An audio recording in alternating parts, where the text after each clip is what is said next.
요한 1서 1장 1절 말씀.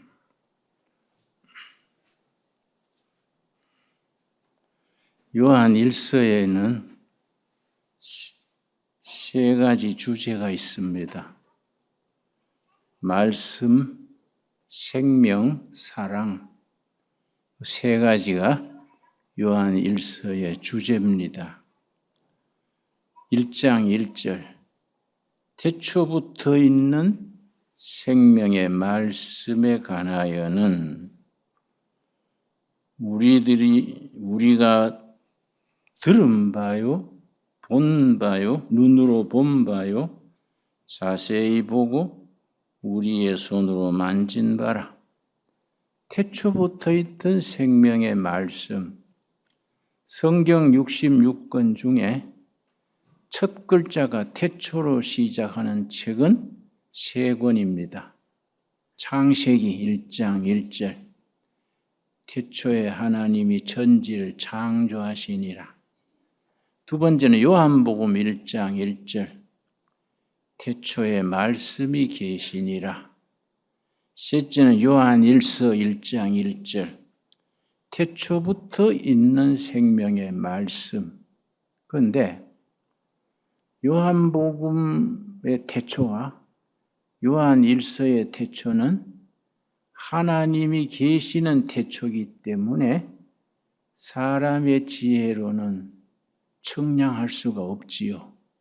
영원한 태초니까. 그런데 창세기 1장 1절은 시작이 있지요. 물리학자들, 천문학자들은 그걸 또 연구를 해서 37억 년 전이 창세기 1장 1절이었을 것이다. 물리학적으로, 천문학적으로 통계가 나와 낸 분이 있습니다. 그러나 그거는 과학이라는 것은 가설이니까 다른 증거가 나오면 자꾸 바뀌지요. 하나님의 말씀은 영원하지만은 과학과 인간의 경험은 자꾸 변화되지요. 요한 1서의 태초는 하나님이 계시는 태초. 그 태초부터 있던 말씀. 말씀에 관하여는 우리가 들었고 보았고 손으로 만지기까지 했다. 예수님 자체가 말씀이니까 예수님의 제자 사도 요한이 쓴 글이 요한 1서입니다. 예수님의 제자들이 12제자 중에 가룟 유다는 목을 매 참 비극적인 최후를 마쳤고 다시 제비 뽑기 해서 제자 12를 보충했지요. 12제자가 전부 40대, 50대에 순교했습니다. 그 의심 많은 도마는 인도까지 전도하다가 창에 찔려 죽고, 제임스, 우리말로 빌립이 제임스입니다. 제임스는 프랑스 국경에서부터 걸어서 스페인 산티아고까지, 그게 한 820km입니다. 그걸 걸으면서 전도했지요.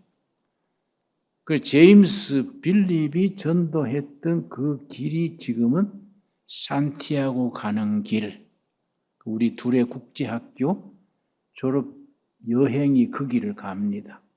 금년에도 이제 다음 달인가 가겠지요. 그 고등학교 졸업 여행으로 산티아고 길 가는 거는 참 대단한 선택이지요.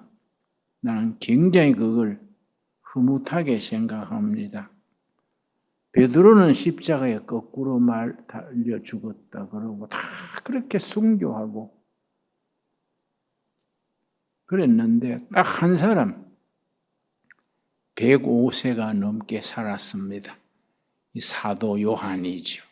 그러면은 다른 11명은 다 그렇게 순교로 그렇게 죽었는데 사도 요한은 왜 그렇게 장수해서 정상적으로 살았을까? 사도 요한이 사명이 두 가지를 했습니다. 예수님의 친어머니 마리아를 복양하는 것.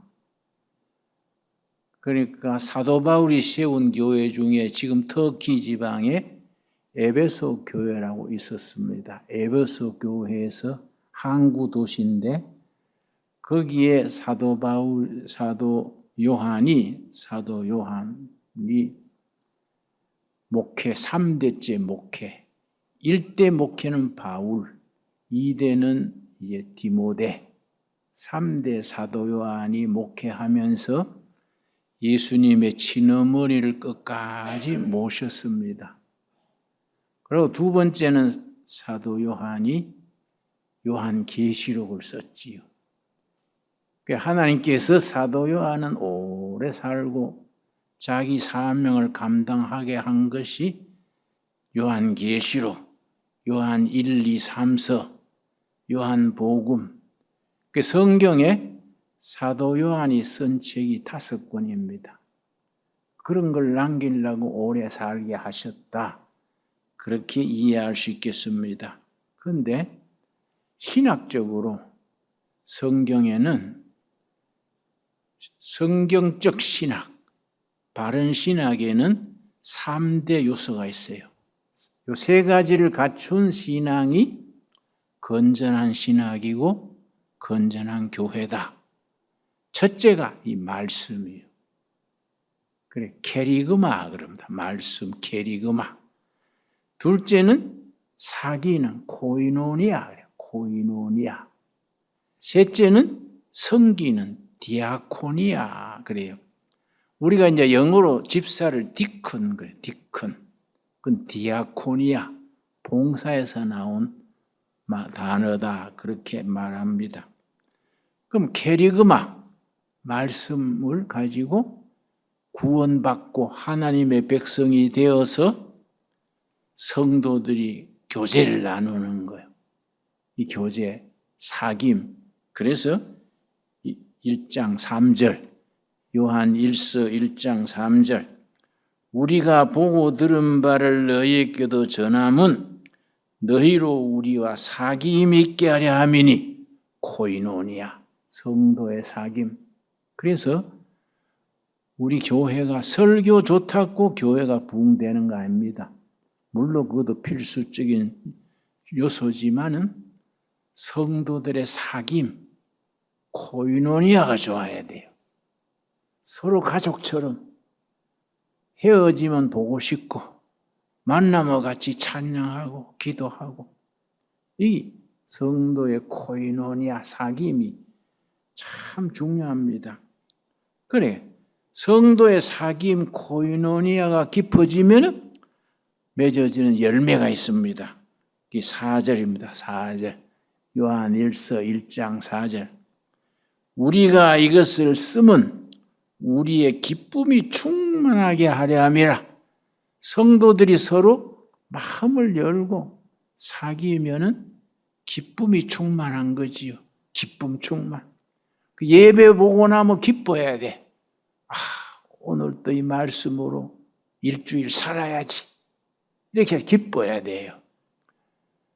그런데 우리 교회가 그렇게 사귐이 깊어지고 기쁨 충만하려면 말씀이 바로 전해지고 바로 믿고 말씀이 깊어야 되지요. 세상적인 들으려고 교회 오는 건 아니지 않습니까?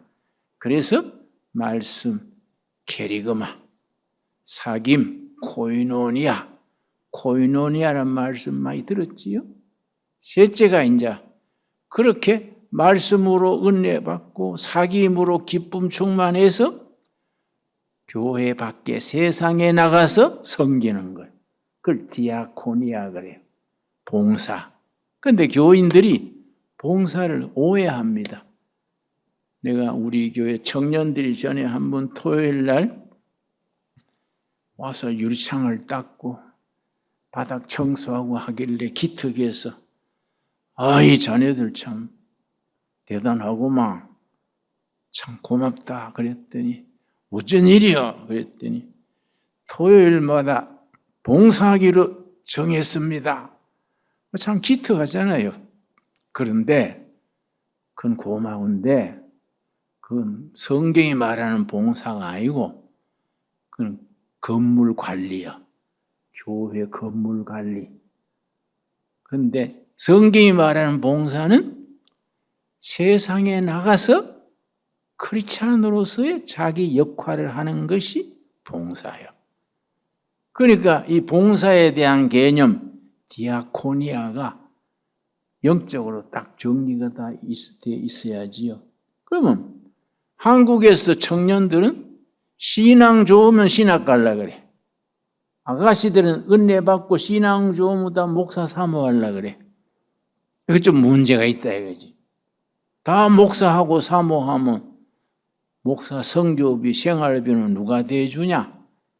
훌륭한 장로, 집사, 권사가 있어가지고 교회가 다 자기 역할을 해야 되는데 다 목사하는 거 아니다. 그래서 세상에 나가서 선한 직업인으로서 그래서 독일의 막스 베버라는 사회학자가 있었는데 그 사람이 쓴 책 중에 참 좋은 책이 있습니다. 우리말로도 번역이 되어 있습니다. 소명으로서의 정치. 사명감을 받고 목사하듯이 사명감을 가지고 국회의원하고 시의원하고 정치하는 거예요. 소명으로서 정치. 그러니까 목사 신부만 소명받은 사람이 아니다 이거야. 정치하는 소명, 사업하는 소명. 사업을 잘 해가지고 국가에 세금 내고 11정금 내고 그러고 고용을 증대하고 산업 발전시키는 게 굉장한 하나님의 일이다. 그러니까 소명으로서의 기업 경영. 이게 참 중요한 거지요. 그래서 우리가 자기 직업에 대한 그런 확신이 있어야 돼요. 소명으로서의 자기 직업, 소명으로서의 정치, 소명으로서의 기업 경영. 그게 참 중요하지요. 오늘 본문 말씀이 잠언 21장 5절입니다. 우리 한번 찾겠습니다. 잠언 21장 5절 말씀 보면은 사업에 좋은 기업가가 되려면은 뭘 갖춰야 되느냐? 우리가 어떤 마음가짐을 가져야 되느냐? 잠언 21장 5절. 부지런한 자의 경영은 경영이요. 풍부함에 이를 것이나 조급한 자는 궁핍함에 이를 따르면이라. 부지런히 경영하는 것이 부를 이룬다. 부지런한 자가 아닙니다. 여러분 성경 주의해서 읽어야 돼요. 부지런한 자는 풍부하게 될 것이나 그 말이 아니에요. 부지런한 사람 다 부자 되면 농민들은 뭐 새벽부터 밤중까지 일하니까 다 부자 되겠지요? 아니요. 부지런한 자가 아니고 부지런한 자의 경영이요. 경영을 잘 해서 재물을 축적을 하고 부를 이루고 기업을 운영해서 좋은 기업을 소명으로서 기업가가 돼서 국가에 세금 내고 교회에 헌금하고 기업을 확장하고 이런 기여를 잘하는 것이 소명갑니다. 부지런한 자의 경영은 풍부함에 이를 것이나. 그러면 경영이라는 건 뭐냐? 잠언을 경영 교과서라 그러는데 내가 아는 중소기업 사장님은 예배 봐달라 그래서 내가 한번 가서 예배 드렸는데 자기 회사는 매일 아침에 아침 기도회에 잠언 한 장씩 읽고 그 다음에 일을 시작한다 그래서 내가 참 좋게 보이더라고요. 사원들이 다 모여서 아침에 기도 간단히 하고 잠언 한 장 읽고 그러고 기업 활동을 하는 겁니다. 그 회사가 잘 유지가 되더라고요. 부지런한 자가 부자 되는 게 아니고 부지런한 자의 경영. 그래서 경영 마인드가 공산주의, 사회주의 왜 안 되느냐? 지금 미중 패권 전쟁 그러지요? 그 중국의 시진핑이 미국의 트럼프하고 뭐 이렇게 뭐 맞붙어서 뭐 하잖아요. 중국이 절대 안 됩니다. 왜냐? 공산주의, 사회주의는 경영이 없어요. 경영이. 왜냐? 다 국가 소유고 전체 소유니까 자기 것을 소중히 여기고 경영하는 겁니다. 부지런하게 머리 쓰고 기도하고 아이디어 찾아내고 상상력을 가지고 개척을 해서 기업을 일으키는 거지요. 그러니까 사회주의, 공산주의는 그게 경영이 되질 않아요. 그렇게 경쟁력이 약해요. 나는 북한에 가서 해봤지요. 낮은 선봉에 고아원을 세웠는데 고아들 한 300명 세우는 고아원을 세우는데 거기서 우리 같은 시기에 사랑의 교회 각선희 목사님이 같은 시기에 고아원을 지었어요. 나도 이제 모금해가지고 둘의 고아원도 세우고 각선희 소망교회 사는 고아원도 세우는데 평수가 비슷해요. 근데 거기는 300만 달러 들었대. 300만 달러. 우리는 중국의 기술자 데려가가지고 물가하고 전부 계산해 보니까 29만 달러에 졌어요. 차이가 10배 차이가 나지요? 어째서 그렇게 차이가 나느냐? 그 내가 가만 보니까 우리가 직영해가지고 지으니까 직접 하니까 낭비가 없는 거예요. 그런데 다른 고아원은 그냥 북한 사람들에 맡기니까 이 사람들이 자기 일이 아니고 하니까 열심히 안 하는 거예요. 그래 비용은 자꾸 나고 일은 진척이 안 돼. 그래서 우리 고아원 짓는데도 북한 일꾼 100명, 중국 일꾼 50명, 또 미국서 우리 갖는 건축 전문인 그 고아원 일을 맡겼는데 내가 한번 찾아가서 물었습니다. 그 일 지도해 보니까 어때요? 그랬더니 한숨 납니다. 이 나라 이거 안 됩니다. 왜요? 그랬더니 100명 북한 노동자들이 50명 중국 노동자들보다가 자금량이 3분의 1도 안 된다는 거예요. 그 왜 그래요? 중국 사람 50명 하는 사람이 100명 하는 보다 일을 더 많이 하는 일 업적이 더 큰 거예요. 왜 그래요? 그랬더니 도대체 아침을 먹고 왔는지 못 먹고 왔는지 느릿느릿 움직이고 12시 되면 집에 가서 먹고 왔는지 못 먹고 왔는지 2시에 와서 또 얼쩡거리고 작업 속도가 없다는 거예요. 이래가는 나라 안 됩니다. 그러더라고요. 그러니까 그 생산성 그래요. 프로덕티비티. 북한은 저거는 망해가고 있는 나라지 정상적인 국가가 될 수 없어요. 왜냐? 각자가 동기부여가 안 되니까 부지런하게 경영하는 마음이 없으니까 생산성이 없고 그냥 어영부영 하는 거예요. 그런 체제가 될 수가 없지요. 그래서 지금 우리가 박정희 대통령이 1961년 혁명 일으켰을 때에 우리는 그때 국민소득이 78달러, 북한은 그때 240달러, 우리보다 3배 더 잘 살았어요. 근데 그게 한계라.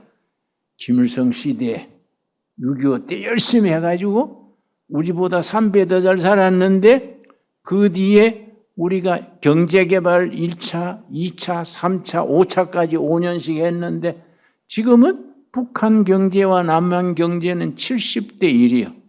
경제력의 차이가 완전히 거꾸로 된 거예요. 왜냐? 이 민주주의, 자본주의는 일에 대한 동기부여가 있어. 그러니까 우리가 크리스찬들은 자기가 무슨 일을 해도 하나님이 나한테 이 일을 맡기셨다. 소명으로서의 직업이죠. 소명으로서 직업. 그런데 이제 마르틴 루터가 종교개혁을 할 때에 4대 원리가 있습니다.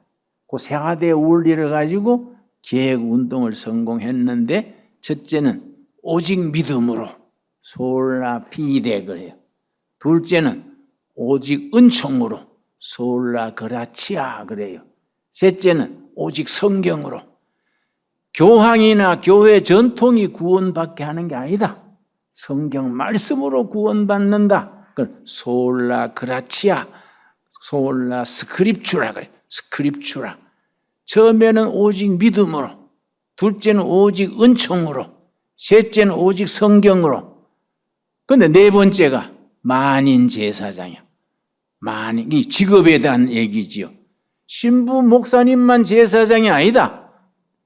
대장간 하는 제사장, 뭐 장사하는 제사장, 교사하는 제사장, 다 제사장이다. 그래서 베드로전서 2장 9절에 너희들은 왕 같은 제사장이요 하나님의 소유다. 그렇게 돼 있지요.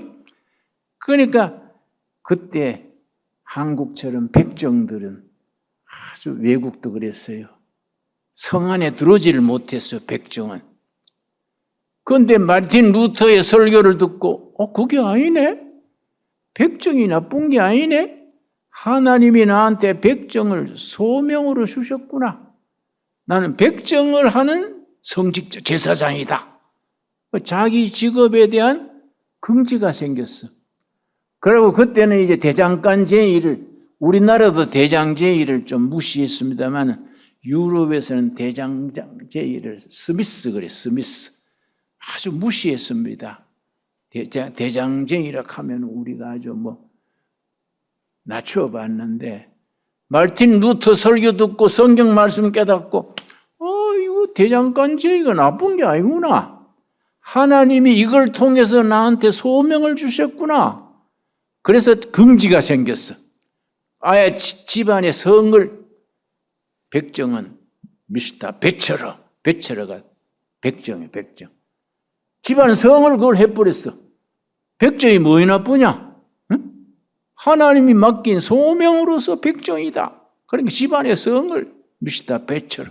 그리고 대장간 제의도 하나님이 주신 대장간 직업을 통해서 교회를 섬기고 하나님이 일한다. 그래서 미스터 스미스, 대장간 미스터 스미스, 미세스 스미스. 그러니까 직업에 대한 성경적인 이해가 긍지를 가지는 거예요. 목사 신부만 거룩한 게 아니다 이거야. 소잡고 돼지 잡는 대장간쟁이도 하나님이 맡긴 사명으로, 대장간을 해도 백정을 해도 사명감으로 하니까 이거는 하나님이 주신 사명이다. 아예 집안 성을 미스터 스미스, 미스터 베처러. 이게 종교개혁에 성공한 이유 중에 하나입니다. 그리고 거기서 자본주의가 생겼어. 그전에는 신부 목사만 거룩하고 다른 직업은 거룩하지 않았어. 그러나 성경 말씀을 통해서 모든 직업이 하나님이 주신 천직이다, 청직이다. 그러니까 각자 자기 직업의 긍지를 가지고 열심히 하니까 산업혁명이 일어났다는 거예요. 그러니까 우리가 성경적으로 산다는 것이 굉장히 중요하지요. 그래서 잠언 21장 5절 우리 다시 한번 같이 읽겠습니다. 부지런한 자의 경영은 풍부함에 이를 것이나 조급한 자는 궁핍함에 이를 것이니라. 나는 이제 빈민선교를 오래 했기 때문에 그렇게 읽습니다.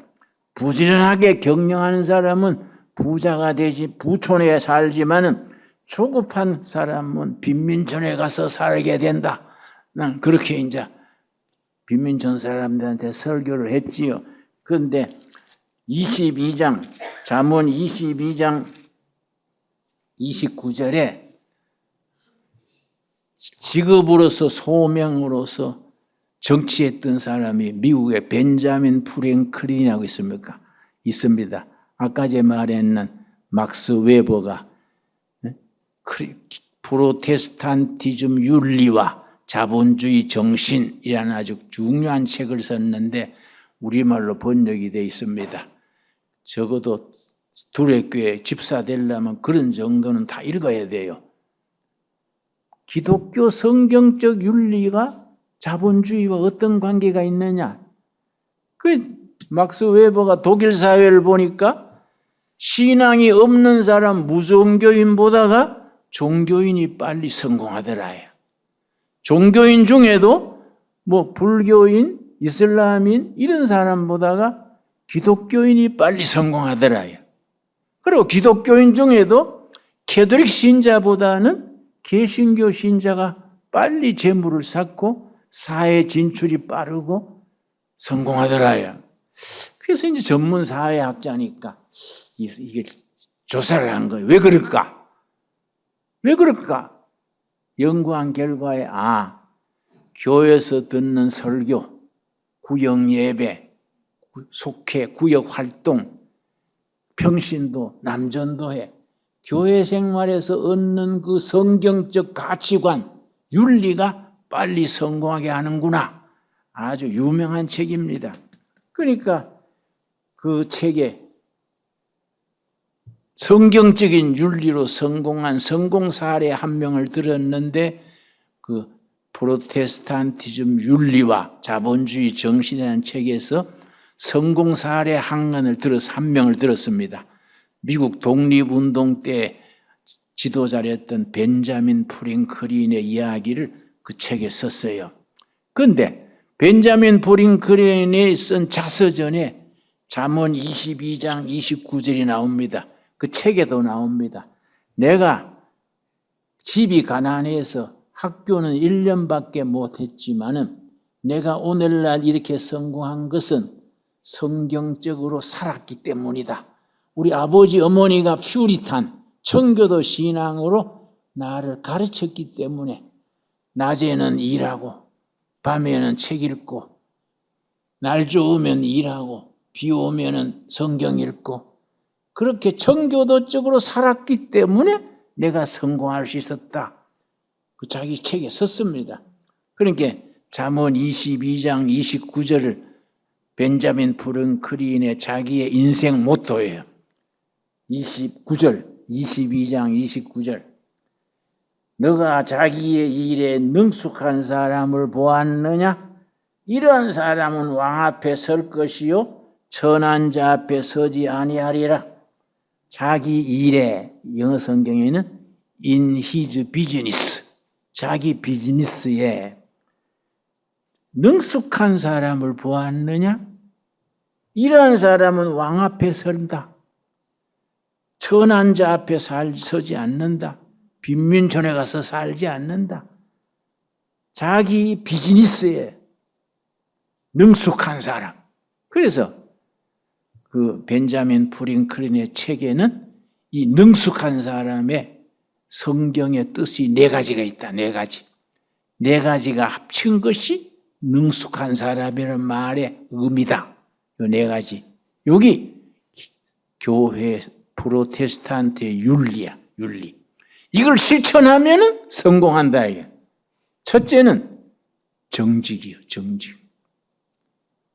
우리나라는 아직 좀 아주 나쁜 게 있습니다. 정직한 사람이 살기에 불편해요. 한국은.